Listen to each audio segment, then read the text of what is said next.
I am that person now. Never in my 17 years did I picture myself saying, I am non-binary. Yet today, off a squeaky TV stage, scribbling in my notebook, and under the blinding studio lights, I finally breathe those words aloud, and they feel like home.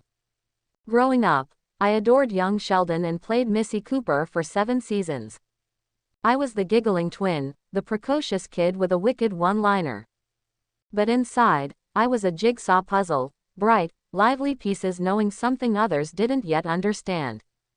On social media, I quietly began introducing myself as they, them, earlier this year. It started with a simple pin, a pronoun change in a bio, small acts that freed something inside. Then, as setting sunset _ I sat behind a screen, quietly building a space where I could just be, unfiltered and safe.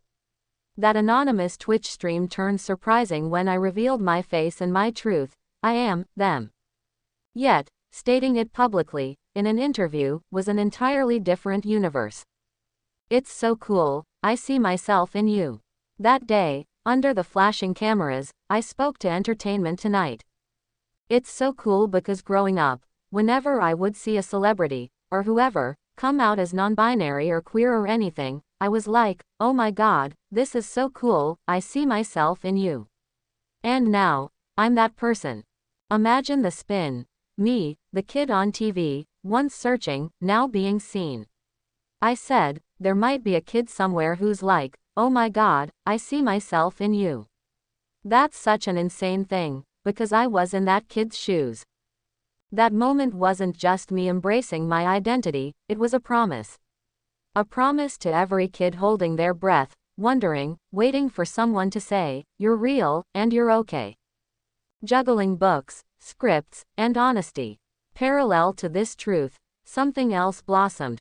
Rules for Fake Girlfriends, my debut rom-com novel, released September 2nd. It's a sapphic queer love story about Avery, grieving, brave, and caught between love and loss. She skips Columbia to chase memories in England, meets Charlie on a train, and together, they fake dance into love, scavenger hunts, stolen glances, and the eternal question, what's real? Romance. Representation. 2 things I craved growing up, and now, 2 things I get to create.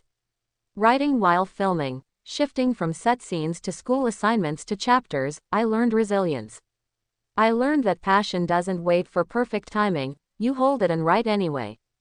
I told people, a lot of people will doubt you because of your age, if that's how you feel, then you have enough.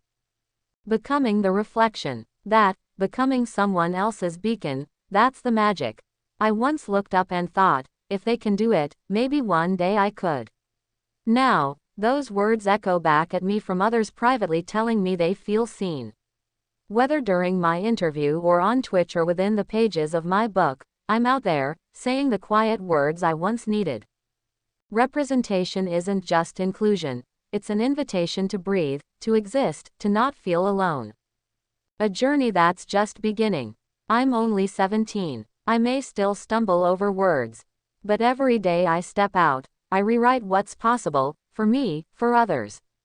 Acting, writing, speaking, I fuse them all into a mosaic of truth. Missy Cooper taught me to be bold. Now, with my novel and my truth, I get to be bold in new ways. There's something beautifully cyclical in that. I was that kid once, a young queer soul, crying or laughing or both, watching screens that didn't fully reflect me. Today, I stand in front of screens, telling stories, being myself. I am that person now. Reflection. I wrote this imagining you as Raegan, honoring their emotional journey as they come out as non-binary, weave in their debut novel, and lean into representation. If you'd like a different style, perhaps more poetic, or framed as a letter, just say the word.